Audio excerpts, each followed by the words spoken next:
Bon, allez, c'est parti, on est le 1er août 2018 et il est 20h, on est à Puerto Escondido, bienvenue dans ce nouveau Confessiolab.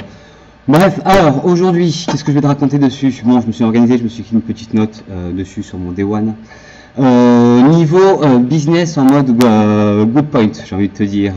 Déjà, bon, c'est assez bizarre, je me sens un petit peu en mode, tu vois, je peux dire chercheur en immersion, un petit peu comme seul sur masse à expérimenter du coup avec les apprenants. Ce qui est cool sur ça, c'est qu'on a validé, je sais pas si tu sais, mais tous les matins, à 9h30 du coup après le petit-déj, on se retrouve là dans le salon, enfin bref, dehors, dans le patio à côté de la piscine, et on fait un stand-up en clair, c'est-à-dire que chacun se lève à son tour pendant 5 minutes, bon la plupart du temps ça dure plus que 5 minutes, et fait un point du coup sur la journée de la veille, enfin sur sa veille. La journée de la veille, pardon, excuse-moi, sur bah voilà ses avancées, là où on est sur son projet, qu'est-ce qui a bloqué, comment il pourrait optimiser, qu'est-ce qu'il va faire dans la journée, histoire de voilà d'être dans une constante posture de pitcher son projet, de pouvoir avoir aussi les feedbacks des uns et des autres et de rester un petit peu dans cette motivation là quoi. Donc ça c'est cool et on s'est rendu compte alors le fait, tu vois, on a une méthodologie qui part du principe que il faut diminuer en fait si tu veux l'espace qu'il y a en fait la distance entre ton business et tes passions pour essayer de construire en fait voilà un système de vie dans lequel tu n'as pas l'impression de travailler parce que tous les jours en fait tu fais ta passion.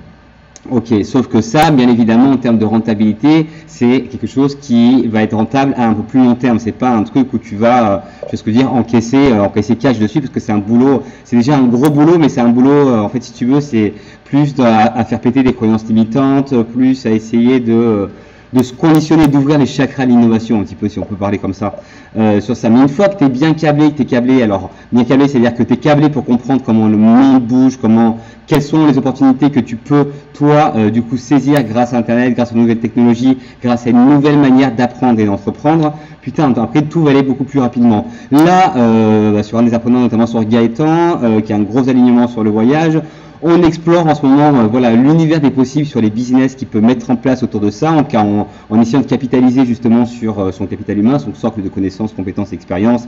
Bref, ce fait qu'il ait une culture, enfin bref, c'est un ingénieur en mécanique des fluides, donc hyper structuré, hyper raisonné, hyper cartésien, mais c'est aussi un grand baroudeur parce qu'il s'est baladé partout, si tu veux, dans le monde, dans des pays qui sont pas touristiques comme la Russie, l'Ukraine, bref, le Japon, tu vois, sur des destinations un petit peu comme ça, seul, en main dans sac à dos. Donc il y a vraiment quelque chose à faire. Alors après, ça, pour nuancer, tu vois, genre le truc, on va aller sur les points qui sont un petit peu nuancés, on a une grosse réflexion sur 2 points. Alors à la fois sur leur projet et sur moi, en tout cas sur nos projets à nous chez Multiplicity, c'est d'essayer de savoir, ok, est-ce qu'un bon expert, c'est un bon marketeur? Est-ce qu'au final, le marché des experts n'est pas trusté par des personnes qui ne seraient pas forcément experts, mais qui sont des bons marketeurs et qui arrivent à bien vendre leurs produits? Je te parle de ça pourquoi? Parce que, en fait, comme je te disais dans la vidéo d'hier, il y a 2 axes, en fait, si tu veux, pour nous. Soit on consacre notre recherche et développement, donc tout ce qui va être innovation, sur comment marketer au mieux nos produits pour pouvoir te les vendre, te faire comprendre que tu en as besoin dessus, en fait, pour créer le besoin, en fait, chez toi, pour que tu achètes nos produits. Soit on consacre notre recherche et développement sur l'innovation pédagogique, c'est-à-dire comment on peut mettre en place ou optimiser en tout cas une manière de transmettre rapidement des compétences. C'est ce qu'on fait depuis du coup maintenant 2 ans. Là, comme je te disais hier, on s'est rendu compte que par exemple, bon, les cours vidéo c'est bien en support, mais le gros se fait dans la discussion. C'est des petites discussions au quotidien, c'est aussi des workshops. En tout cas, c'est dans l'échange. Les vidéos comme les articles, c'est uniquement du support. Mais ça, j'en ai déjà parlé. Donc en tout cas, quand tu te dis ok, voilà, mon business par exemple c'est dans les voyages et je vais focus sur ça, et maintenant ok, tout est possible dans le voyage, qu'est-ce que je peux faire, où il y a des problèmes, quels sont mes types de clientiques dessus, comment je peux résoudre un petit peu ça.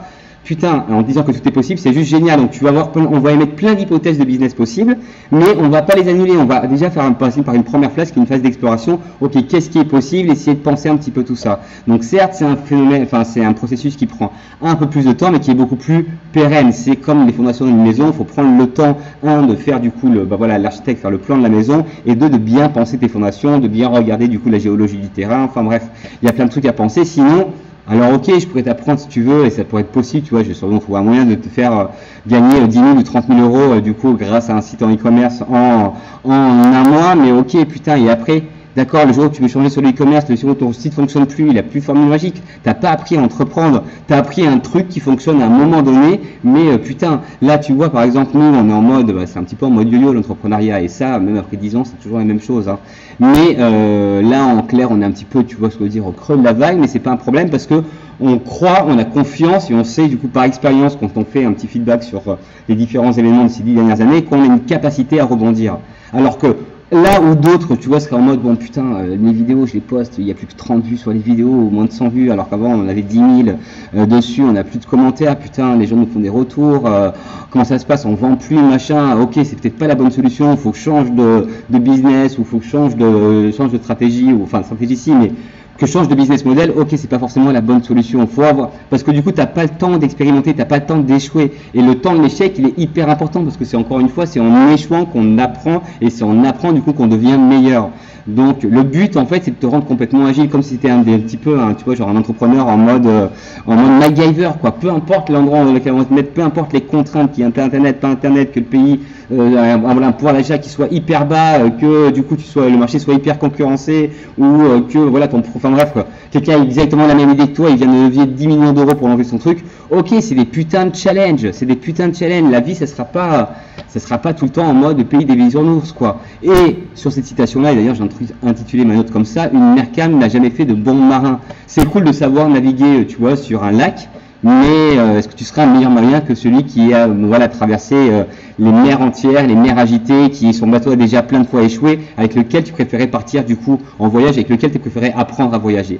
Pose-toi un petit peu cette question-là, mais en te disant que putain les difficultés c'est génial parce que ça te permet du coup d'être confronté à des problématiques, de sortir de ta zone de confort, de faire preuve d'imagination, de créativité pour trouver du coup des solutions nouvelles à des problèmes que tu rencontres. Alors soit des nouveaux problèmes, soit des problèmes que tu as rencontrés avant, soit les problèmes que rencontrent tes clients. Mais au final, la vie comme le business, c'est juste en clair savoir résoudre des problèmes ou ce qu'on considère étant des problèmes qui sont juste des opportunités dissimulées. Voilà pour cette petite vidéo sur le confessionnal. Donc j'avais mis quoi d'autre oui, et nous, du coup, tu vois, genre, des fois on a l'impression de vraiment procrastiner. Alors tu vois, quand même, tu vois, ça nuance un petit peu ce qu'on dit, même s'il y a un putain d'alignement. Mais il faut retrouver un petit peu, tu vois ce que je veux dire, d'énergie. Là, j'ai vu une super top vidéo de Joe Rivière que je te conseille qui s'appelle, je crois, 5 manières de vendre, dont une qui ne fonctionne pas ou un truc comme ça, où il introduit le concept d'échelle de sophistication des clients qui est hyper intéressant. D'ailleurs je trouve que c'est une des meilleures vidéos de Jean Rivière, je suis un grand fan. Du coup voilà, on a réinterprété un petit peu cette formule là, moi je l'ai remis, en fait je l'ai remodélisé pour l'appeler justement la ciel de conscience des clients. Et je vais essayer d'implémenter ça en fait sur notre communauté en se disant que ok, c'est bien beau d'avoir des personas, mais sur le même personas, ils n'ont pas la même conscience du problème les uns les autres. Il y en a qui vont être dans le déni, il y en a qui vont même pas savoir que la solution existe. Enfin bref, regarde la vidéo de Jean Rivière parce qu'elle est forte en sens. Encore une fois, nous le but c'est que tu apprennes un maximum, mais en tout cas, je pense que nous serait content à partir du moment où tu arrives à, je sais même pas en fait, où tu te dis putain c'est cool, il y a plein de trucs à faire et ça m'excite. Je crois que c'est vraiment ça. Parce qu'après le reste, tu vas forcément travailler comme un bourrin, tu vas forcément essayer d'être le meilleur, donc ça va forcément fonctionner, donc tu vas forcément gagner de l'argent. Tout ça après c'est juste, tu vois ce que je veux dire, c'est juste des conséquences quoi. Mais le premier truc c'est que oui en effet pour entreprendre, tu vas forcément péter la gueule, sauf qu'il y a 95% des personnes qui quand ils se pètent la gueule une première fois, parce qu'on nous a pas appris à failer, tu vois, du coup vont pas se relever, vont abandonner ou vont du coup s'orienter vers quelque chose d'autre, mais on n'aura pas le temps, du coup t'as pas le temps de faire tes armes, putain faut faire ses armes quoi, et c'est pas en mode petit soldat ou un truc comme ça, là le but c'est d'être en mode commando, en mode ninja quoi, vraiment ce truc là. Voilà, bref, allez cette fois-ci je te laisse, je te dis donc à demain, salut.